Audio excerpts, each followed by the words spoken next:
appris en entendant chanter le papa, l'enfant héroïque, ben nous on aimerait bien, dis donc. François, on aimerait bien écouter un petit morceau de l'enfant héroïque, c'est Oui, un chant qui renvoie à la Première Guerre mondiale, c'est ça, hein? oui. Ouais, guerre 14. Voilà, allez-y, on vous écoute chanter un petit coup. Bon, comment ça commence? L'enfant héroïque, alors. Les étrangers partout cernaient la ville. Paris pourtant ne capitulait pas. On se défendait toujours sans contre mille, chacun gardant l'espoir de nos soldats. Un soir d'hiver dans la... Ah, d'accord. D'hiver dans la foule nouvelle, la foule vit accourir un enfant. Il revenait tout seul des citadelles, tenant la main d'étendards allemands. En redressant sa taille, l'enfant disait bien haut, je viens de la bataille, où j'ai pris ce drapeau. Je viens de la bataille, où j'ai pris ce drapeau. Partout l'interrogeant sur son passage, lui demanda où as-tu pris ce drapeau.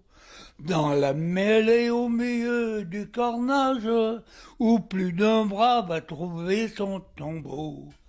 Mon père est mort pour servir le pays, bien résolu sans rien dire à ma mère. Pour me venger, ce matin je partis. Quand j'ai vu la bataille, j'ai chanté c'est pas beau.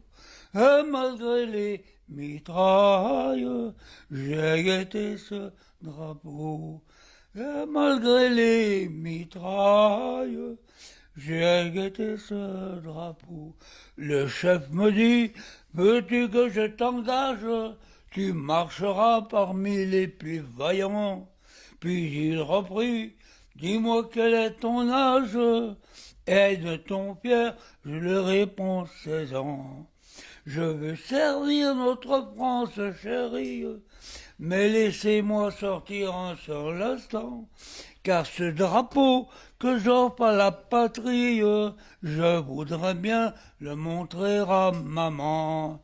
Je veux dire à ma mère, pour nous ce jour est beau, c'est pour venger mon père que j'ai pris ce drapeau. Avec un peu de sa famille et ses amis à côté, je vous dis un grand bravo également François, 98 ans, qui chante et qui n'a pas oublié une seule parole. Ah non, pas pour le moment. Dis donc. Alors il faut dire que, et c'est un bel hommage aussi aux combattants de 14-18. Et quand même, quand on est né en 1924, il faut expliquer à ceux qui nous regardent que la guerre, c'est pas beau. Non, cette guerre, c'est pas beau. C'est pour ça que j'ai été au maquis aussi. Oui, parce qu'il a fait la résistance également, il s'est engagé contre les Allemands dans la région et il a même participé à la libération d'Annecy. Oui, la Mirbeau d'Annecy, à Aix-les-Bains, à Saint-Pierre, vous signez Saint-Pierre d'Albigny. Saint-Pierre d'Albigny. Oui, parce qu'on est venu par le col du Frêne. On a descendu le col du Frêne pour aller. Et puis après, on était attends, comment Aiguebelle. Oui. Voilà. Ça veut dire que, ben, écoutez, il faut aussi un certain courage pour s'engager pour la paix et pour garder notre France libre, vivre libre, mourir. Hein. Oui, c'est pour ça que j'ai pris le maquis. J'avais 20 ans, juste 20 ans.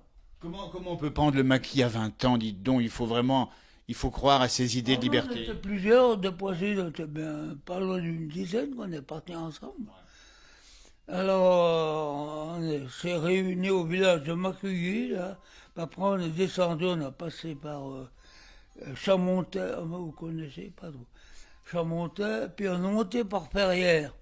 Ben, quand on est à Chamontet, eh ben, la milice, ils sont venus pour nous ramasser. Mais on était déjà en haut par Ferrières. Alors, ils n'ont pas pu nous avoir. Donc on a quand même dû avoir un peu peur, j'imagine, et pas qu'un peu, Ah probablement. oui, mais on s'en méfiait. Hein. Ouais. Puis après, pour monter Au Salève. au Salève, voilà. Pour monter au Salève, Ben, pour passer sur le pont de la Caille, on a passé sur le vieux pont, les uns après les autres, mais pas tous ensemble. Parce que il y avait la milice par là à travers, alors, attention. Parce qu'on avait la milice à Loumanie, il y avait un milicien qui habitait là. Alors, quand on sortait le soir, on revenait par les champs, hein. On revenait pas par la route, hein. Autrement, ils nous ramassaient pour aller travailler en Allemagne Ah oui, ça vous vouliez pour pas. remplacer Ah, les bien Allemands sûr. qui étaient à la guerre. Exactement. En tout cas, un grand bravo au nom de ceux qui nous regardent pour cet acte de résistance, de courage. Et puis le regard sur la guerre aujourd'hui. Il y a une guerre effectivement à nos portes ici en Europe avec l'Ukraine. Vous suivez un peu l'actualité? Oui, oui, je regarde la télé, je vois bien à la télé ce qui se passe, hein. Ah, c'est pas beau non plus, hein.